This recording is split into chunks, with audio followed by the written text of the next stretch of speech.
سارے حضرات کو دیکھا گیا کہ یہ رات آتی ہے تو اکثر حضرات سوال کرتے ہیں کہ آج رات کیا عبادت کریں، آج رات ہم کون سی نفل نمازیں پڑھیں۔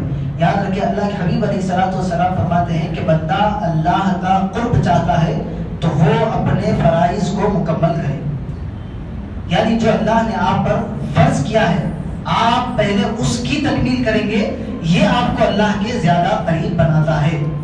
نوافل کی اہمیت بھی ہے، اللہ فرماتا ہے جب بندہ نوافل کی کثرت کرتا ہے تو میں اس کو ایسا خاص مقام عطا فرماتا ہوں کہ جب وہ چلتا ہے تو قدم اس کے ہوتے ہیں لیکن اس میں رنجش جو ہوتی ہے وہ میری تجلیات کی ہوتی ہے۔ جب وہ ہاتھ اٹھاتا ہے تو ہاتھ اس کے ہوتے ہیں لیکن خود رب کے نظارے ہمارے اس کے اندر ڈال دیے جاتے ہیں۔ جب وہ بولتا ہے تو وہ اس کی زبان ہم رہی ہوتی ہے لیکن اس کی گویائی میں ہم اپنی قدرت رکھ دیتے ہیں، ہم اپنی تجلیات اس میں رکھ دیتے ہیں۔ جب بندہ جو بولتا ہے پھر ہم اس کے مطابق اس کو کر کے دکھاتے ہیں۔ یہ کب ہوتا ہے؟ جب بندہ فرائض کو مکمل کر کے وہ درجہ پاتا ہے اس کے بعد نوافل کی کثرت کرتا ہے۔ ہم سمجھتے ہیں کہ ایک رات میں عبادت کر لینا، نفل پہ نفل نفل پہ نفل پڑھ لینا یہ کامیابی کی سند ہے، نہیں۔ اور یہ بات یاد رکھیں، دیگر آپ جو بھی عبادتیں کرتے ہیں، بعض عبادت آتی ہے کہ اتنے سال کے گناہ معاف ہو جائیں گے، 80 سال کے گناہ، یقیناً اس کی اہمیت ہے، لیکن وہ گناہ کون سے ہیں؟ تمام مفسرین، محدثین، جتنے متکلمین ہیں سب یہی فرماتے ہیں کہ وہ ہمارے صغیرہ گناہ ہیں، کبیرہ گناہوں کی معافی نہیں ہوتی جب تک کہ بندہ اللہ تبارک و تعالیٰ سے ان کی معافی نہ کرے۔ اگر واجبات ہے تو ان کو ادا کرے، فرائض ہے تو ان کو مکمل کرے، اور اگر حقوق اللہ تو یہ تھے، حقوق العباد ہے، اگر بندوں کا کوئی حق مارا ہے، کسی کو ستایا ہے، کسی کا کوئی تکلیف دیا ہے، اس سے معافی مانگے، اور جب وہ معاف کرے گا تو وہ آپ کے فرائض پورے ہوں گے۔ یہ ایک رات میں عبادت کر لینے سے ہمارے گناہ بخشے جانے والے نہیں ہیں، اس کی فضیلت ہے، ثواب آپ کو ملتا ہے، آپ کے چھوٹے گناہ معاف ہوتے ہیں، لیکن جو بڑے گناہ جن کو ہم ہر روز کرتے ہیں، نمازوں کی ہم سے غفلت، 5 وقت اللہ نے نماز فرض کی، اگر سوچے کہ 50 ہوتی تو ہم کیا کر لیتے؟ اللہ کے حبیب کا احسان ہے کہ اللہ بار بار جاتے رہے رب کی بارگاہ میں 5 کرا کر لے کر آئے، وہ بھی ہم ادا نہیں کرتے۔ ہم کو اللہ نے کہا روزے رکھو، ہم میں سے کتنے ایسے ہیں جو رمضان میں بھی روزے نہیں رکھتے؟ وہ تو فرض ہے۔ زکوٰۃ کی ادائیگی کی باری آتی ہے، تمام خون پسینے سے کمایا ہو پیسہ کیسے دے دے اللہ کی بارگاہ میں؟ اللہ فرماتا ہے وہ تمہارے مال کا میل ہے، تم اس میل کو صاف کرو گے اور ہم تم کو عطا کریں گے، لیکن وہ میل نکالنے میں بھی ہماری آدھی جان نکل جاتی ہے۔ اللہ کے حبیب علیہ الصلوۃ والسلام، مسلم شریف کی روایت، میں نے غالباً پچھلے جمعہ بھی یہ عرض کیا، اللہ فرماتا ہے صلوا خمسکم، اللہ کے حبیب فرماتے ہیں صلوا خمسکم، 5 وقت کی نماز پڑھو، وصوموا شہرکم، رمضان کے روزے رکھو، وَأَدُّوا زَکَاةَ أَمْوَالِکُم، اور جو تم پر تمہارے مال کی زکوٰۃ ہے اس کو ادا کرو، وَأَطِیعُوا أُولَا أَمْرِکُم، جو تم میں صاحب امر ہے، جو تم میں صاحب علم ہے، صاحب حکمت ہے، یعنی تمہارے جو بڑے ہیں، تم جن کو اپنا پیشوا مانتے ہو ان کی اطاعت کرو۔ آگے اللہ کے حبیب ارشاد فرماتے ہیں یہ 5-4 کام تم کر لو گے، کیا؟ 5 وقت کی نماز پڑھ لو گے، رمضان کے روزے رکھ لو گے، زکوٰۃ وقت پر ادا کر دو گے، اپنے بڑوں کا کہنا مانو گے، تدخلوا جنت ربکم، تو اللہ تبارک و تعالیٰ کی جنت میں تم داخل ہو جاؤ گے۔ نفلوں کا ذکر ہی نہیں ہے، لیکن ہم بھاگتے ہیں کس کے پیچھے؟ نفل نمازوں کے، نفل روزوں کے، نفل ذکر کے پیچھے۔ نفل کی اہمیت ہے کب ہے؟ جب آپ کے فرائض پورے ہوں گے۔ اور یہ بات یاد رکھے، پہلے سب سے پہلے جس چیز کا آپ سے سوال ہوگا میدان محشر میں وہ آپ کی نمازیں ہیں۔ اور بہت سارے اولیاء کرام نے فرمایا ہے کہ اگر پہلا اسٹیج آپ کا اچھے سے گزر گیا تو آگے کا مرحلہ آپ کے لیے آسان ہے۔ یعنی ایک بندہ ہے، اس سے آپ ایک سوال کریں تو اگر وہ اس سوال کا جواب ہی نہیں دے پائے، آپ اس کو چاہے عالم سمجھتے ہو یا کوئی ڈاکٹر سمجھتے ہو، کسی بھی فیلڈ کا ہو، اگر وہ آپ اس سے ایک سوال پہلا جو کامن ہے وہ نہیں اگر دے پا رہا ہے تو آپ اس سے آگے کے سوالات نہیں کریں گے۔ آپ اس کی علمی لیاقت کو پہچان لیں گے کہ بھائی یہ اپنے نام کے ساتھ ڈاکٹر لگاتا ہے، مفتی لگاتا ہے، ہوگا اپنی جگہ، لیکن ایک چھوٹے سے سوال کا جواب نہیں دے پا رہا ہے تو آگے کا کام کیا یہ میرا مکمل کرے گا۔ اسی طرح اللہ نے روزانہ دیگر روزے آپ کو سال میں فرض ہے، زکوٰۃ سال میں فرض ہے، حج سال میں، زندگی میں ایک مرتبہ فرض ہے، اللہ نے آپ کو استطاعت دی، لیکن نماز روزانہ کی بنیاد پر فرض ہے۔ اگر یہ روزانہ والے اعمال میں آپ کا اگر گھاٹا ہو جائے گا پھر فرشتے آپ کی ڈور بہت اس کے ساتھ کھینچیں گے، تکلیف کے ساتھ. یہ مرحلہ، اس سے ہمیں نجات اور چھٹکارا پانا ہے تو ہمیں اپنے فرائض کو مکمل کرنا ہوگا. اب تک ہماری زندگی گزر گئی. اب ہمیں اللہ نے وقت دیا ہے، آگے ہمارے پاس موقع ہے. اس کو کس طرح؟ آج کی رات ہم نفل کی چکر میں جاتے ہیں، نفل کی چکر میں نہ جائیں. یقیناً میں بار بار کہہ رہا ہوں کہ نفل کی اہمیت ہے، لیکن اس سے زیادہ اہمیت ان فرائض کی ہے. کوشش کریں کہ آج کی رات میں 5 دن یا کم از کم 10 دن یا آپ سے جتنے دنوں کی ہو سکتی ہے جو ہماری پچھلی چھوٹی ہوئی فرض نمازیں ہیں اس کو ادا کرنے کی کوشش کریں. کس طرح ادا کریں؟ آپ کھڑے ہو جائیں، دعا کر کے نیت کریں کہ مولا میں نماز پڑھتا ہوں اپنی پہلی چھوٹی ہوئی فجر کی، یعنی جو میرے سے پہلے چھوٹی تھی بالغ ہونے کے بعد میں اس کی قضا کر رہا ہوں. کرتے ہوئے آپ نیت بانیں آپ کا جو پہلی چھوٹی ہوئی فرض فجر کی ہے وہ آپ کے ذمے سے نکل جائے گی. اس کے بعد ایسے ہی پھر کہیں پہلی، کیونکہ وہ نکل گئی تو دوسری آپ کی پہلی نمبر پر آ گئی، دوسری نکل گئی تو تیسری پہلی نمبر پر آ گئی. اسی طرح پہلی کی نیت کرتے ہوئے آپ اپنے فرائض کو مکمل کرنے کی کوشش کریں.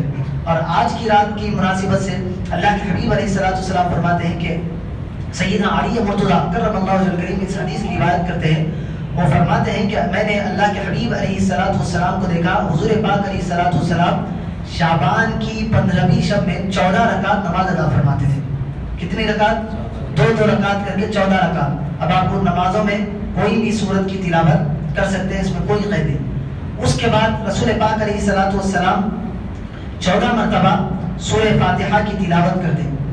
پھر اس کے بعد سورہ قل هو اللہ احد کی 14 مرتبہ تلاوت کرتے. پھر اس کے بعد 14 مرتبہ قل اعوذ برب الفلق کی تلاوت کرتے. پھر اس کے بعد قل اعوذ برب الناس کی 14 مرتبہ تلاوت کرتے. یہ ہو جانے کے بعد 1 مرتبہ آیت الکرسی کی رسول پاک صلی اللہ علیہ وسلم تلاوت کرتے. اس کے بعد 1 مرتبہ لقد جاءکم رسول من انفسکم والی جو آیت ہے، اگر آپ کو یاد ہے آپ پڑھے، دیکھ کر پڑھ سکتے ہیں. 11ویں پارے کے 11واں پارہ آپ ابتدا کریں، وہاں سے 2-3 پیجز آپ پلٹائیں، جو سورہ ختم ہوگا اس کی آخری آیت ہے، آخری سے دوسری آیت ہے، وہ آیت کو آپ تلاوت کریں.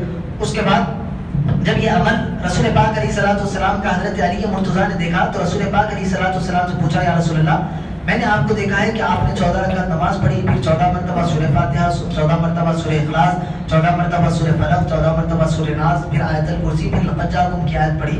یہ عمل آپ نے کیا، اس کی کیا وجہ ہے، اس کا کیا ثواب ہے؟ رسول پاک علیہ الصلوۃ والسلام فرماتے ہیں کہ اللہ تبارک و تعالیٰ جو شخص اس طرح کا عمل کرے، اللہ تبارک و تعالیٰ اس کو 20 حج مقبول کا ثواب عنایت فرمائے. ایک حج لاکھوں روپے لگا کر انسان جاتا ہے، لیکن قبول ہوگا نہیں ہوگا اس کی کوئی گارنٹی نہیں ہے. یہ اللہ کے حبیب کا احسان ہے اپنی امت پر. اللہ اپنے حبیب سے کہلوا رہا ہے کہ بندہ یہ رات میں یہ عمل کرے گا 20 حج مقبول کا اس کو ثواب عنایت فرمایا جائے گا. تو کوشش کریں گے عمل کرنے کی. پھر اس کے بعد فرماتے ہیں 20 حج مقبول، پھر اس کے بعد 20 سال کے مقبول روزوں کا ثواب عنایت فرمایا جائے گا. 20 سال، صرف رمضان کے نہیں. ہم 20 سال رمضان میں رہ لیے تو ہم اپنے آپ کو بہت بڑا سمجھتے ہیں. 20 سال کنٹینیو روزے رہنے کا ثواب اللہ تبارک و تعالیٰ ہمارے نامہ اعمال میں ڈالے گا. پھر اس کے بعد اگر وہ دوسرے دن کا روزہ رہتا ہے، یعنی کل جو آنے والا دن ہے اس کا روزہ رہتا ہے، رسول پاک علیہ الصلوۃ والسلام فرماتے ہیں کہ 2 سالوں کے روزوں کے برابر بھی اس کو ثواب عنایت فرمایا جاتا ہے. ایک دن کا روزہ رہنا 2 سالوں کے روزوں کے برابر کا ثواب عنایت فرمایا جاتا ہے. اور جب یہ راتیں آتی ہیں تو بہت سارے لوگ پریشان ہوتے ہیں کہ کس دن کا روزہ رکھا جائے، یعنی جس دن شب قدر ہے اس کے دن کا، شب برات ہے یا معراج ہے اس دن کا روزہ رکھا جائے یا اس کے رات کا.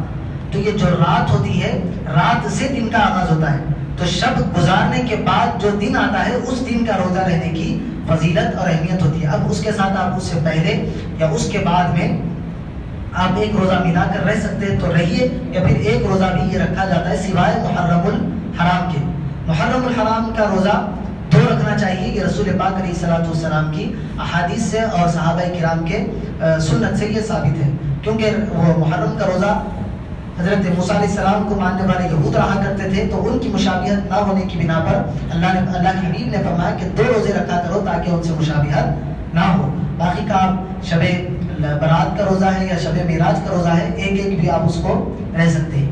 اب آئے اس رات کی کیا فضیلت ہے. اللہ کے حبیب علیہ الصلوۃ والسلام فرماتے ہیں کہ اس رات میں اللہ تبارک و تعالیٰ قبیلہ بنو کلب کی بکریوں کے بالوں سے زیادہ لوگوں کی، اور وہ بھی کیسے لوگوں کی، نیک متقی پر نمازی نہیں بلکہ گناہ گار جس پر دوزخ واجب ہو گئی ہوگی، ویسے بندوں کو اللہ تبارک و تعالیٰ بخشش سے سرفراز فرمائے گا۔ کون ہے بنو قلب کی بکریاں؟ روایتوں میں آتا ہے کہ اس وقت جس وقت یہ مثال رسول پاک نے دی، اس زمانے میں جو قبیلہ تھا بنو قلب کا، سارے زمانے میں مشہور تھا کہ ان کے پاس سب سے زیادہ بکریاں ہیں۔ اتنی بکریاں تھیں کہ ان کی تعداد کرنا محال تھا، مشکل تھا، ان کو گن نہیں سکتے تھے۔ اتنی بکریاں ہزاروں لاکھوں کی تعداد میں، اور ایک بکری کے جسم پر کتنے بال ہوتے ہیں ہم اس کو کاؤنٹ نہیں کر سکتے، تو پھر ہزاروں بکریوں کے جسم پر کتنے بال ہو گئے۔ یہ اللہ کا احسان ہے امت محمدیہ پر کہ رسول پاک کے صدقے میں اللہ نے اتنے جہنمیوں کو آزاد فرمانے کا رسول پاک سے وعدہ فرمایا ہے۔ تو اب اس رات میں ہمیں کیا کرنا چاہیے؟ اللہ کی بارگاہ میں ہاتھ اٹھا کر دعا کرنا چاہیے، اللہ کو منانا چاہیے۔ کیا ہوتا ہے، ہم اپنے اللہ کو بھول جاتے ہیں تو اللہ بھی ہمیں بھول جاتا ہے۔ اللہ یاد کرنے والوں کو یاد رکھتا ہے، جو اللہ کو بھول جاتا ہے اللہ بھی اس کو بھول جاتا ہے۔ ہمیں اللہ کی ضرورت ہے، اللہ کو ہماری ضرورت نہیں ہے۔ اللہ نے ہمیں عبادت کے لیے پیدا کیا ہے، جو عبادت کرتا ہے پھر اللہ کی وہ نظر میں رہتا ہے، جو عبادت نہیں کرتا پھر اس کو اللہ تبارک و تعالیٰ بھی اپنے دربار میں آنے نہیں دیتا، نہ اس کا ذکر آسمانوں پر کیا جاتا ہے۔ اور اللہ کے حبیب علیہ الصلوۃ والسلام فرماتے ہیں کہ جو بندہ جو اللہ کا ذکر دنیا میں کرتا ہے، اللہ تبارک و تعالیٰ اس سے زیادہ شان والی محفل میں پھر اس کا ذکر فرشتوں کے سامنے فرماتا ہے۔ تو یہ یہاں پر اللہ کو ہم یاد کریں گے، ہمارا چرچا آسمانوں پر فرشتوں کے درمیان اللہ تبارک و تعالیٰ فرمائے گا۔ تو اس رات اتنے لوگوں کی بخشش اور مغفرت فرما دی جاتی ہے۔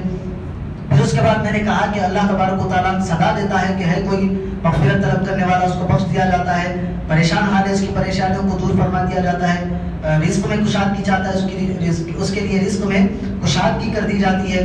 پھر اس کے بعد یہ بھی فرمایا گیا کہ اور جو دیگر چیزیں ہیں جس کسی کے بارے میں وہ سوال کرتا ہے اللہ تبارک و تعالیٰ اپنی عنایتوں سے اس کو سرفراز فرماتا ہے۔ ہمارا کوئی بھی معاملہ ہو ہم اللہ سے گڑ گڑا کر دعا کریں، اللہ ہی ہے جو سننے والا ہے، اللہ کے سوا کسی میں طاقت نہیں ہے کہ ہماری دعاؤں کو ہمارے لیے کوئی اسباب بنائے۔ ہمارے پاس لاکھوں روپیے ہوتے ہیں لیکن ہم نے ایسے بھی لوگوں کو دیکھا ہے کہ ایک چمچہ کھانا اٹھا کر نہیں کھا سکتے، کروڑوں روپیوں کے مالک ہیں۔ کیوں؟ اللہ نے ان کو اس قابل نہیں رکھا۔ اگر پیسہ ہی سب کچھ ہوتا، دولت سب کچھ ہوتی، شہرت سب کچھ ہوتی، بینک بیلنس، لوگوں میں پہچان ہونا، یہ سب کچھ ہوتا تو پھر ایسے لوگ کبھی بستر مرگ پر نہ پڑتے۔ تو یہ اللہ تبارک و تعالیٰ کی طرف سے امتحان ہوتا ہے۔ اللہ نے آج ہمیں زندگی دی، زندگی میں پھر صحت دی، اس پر اللہ تبارک و تعالیٰ شکر ادا کرنا چاہیے۔ اللہ فرماتا ہے لئن شکرتم لازیدنکم، تم میرا شکر ادا کرو، ہر چیز کے لیے ہم شکر کریں، لازیدنکم، میں تمہیں اور زیادہ عطا کروں گا۔ اللہ نے ہمیں جتنی صحت دی ہم اس پر اللہ کا شکر کریں، اللہ ہمیں بیماریوں سے نجات دے گا، صحت میں ہمارے لیے برکت عطا فرمائے۔ ہم کیا ہوتا ہے، تھوڑا سا بیمار ہو گئے یا تھوڑی سی پریشانی آ گئی، ہم اللہ کے سامنے گڑ گڑانے کے بجائے ہم اللہ کے لیے تانے والے الفاظ استعمال کریں، کیا میں ملا تھا اللہ کو، یہ ایسے الفاظ جو بندہ استعمال کرتا ہے، بعض اوقات ایسا ہوتا ہے کہ بندہ دائرے اسلام سے خارج ہو جاتا ہے، اس کو خبر بھی نہیں ہوتی، اس کے بعد نمازیں پڑھے، روزے رکھے، ذکر کرے، اذکار کرے، کوئی اس کے نام اعمال میں جا ہی نہیں رہا، کیونکہ نام اعمال میں جانے کے لیے بندے کا مسلمان ہونا شرط ہے، اس کے لیے ایمان شرط ہے۔ ایمان سے نکل گیا، آپ کتنا ہی کر لے اعمال، اس کا بدلہ اس کو دنیا میں دے دیا جائے گا، آخرت میں اس کے لیے کچھ نہیں ہوگا۔ تو ایسے الفاظ سے بچنا چاہیے۔